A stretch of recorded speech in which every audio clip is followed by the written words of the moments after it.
Tsy haiko nagny, tsy haiko nisino. Zany sy diso natao tamina ora vale.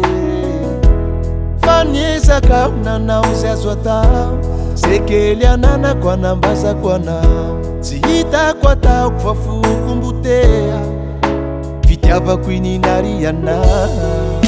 Nenganao raika ka diso fanantena, ihanandeha tsy nisalasala, niala olo tsy mafoyana.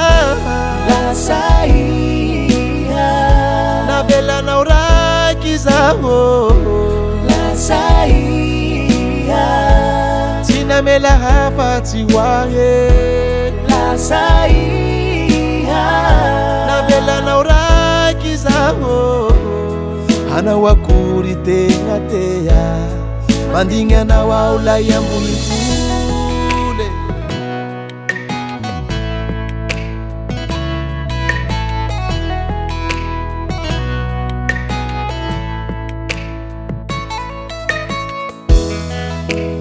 Ino ty sady ampainao ty raha natao, efa ty fiaiko fa natokako anao.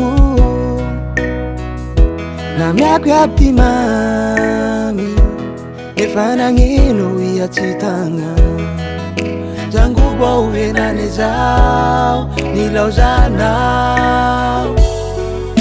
Nenganao raika ka diso fanantena, iha nandeha tsy nisalasala, iala olo tsy mafoy anao. Lasa iha navelanao raiky zaho, lasa iha tsy namela hafatsy hoahe.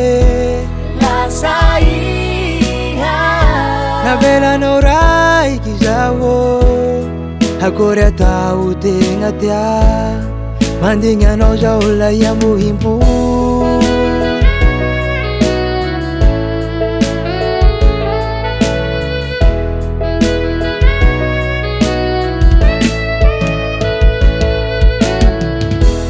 Lasa iha navelanao raiky zaho, lasa iha tsy namela hafatsy hoahe. lasa iha navelanao raiky zaho, hanao akory tegna tea, mandignagnao ao lay ambohimpole. Mandignagnao ao lay ambohimpole, mandignagnao ao lay ambohimpole. Kuzuzuiko maratsiary valetsy atian'izao farate, renomeako azy ty foko le tsy darany vasatsy ampe. Tambeza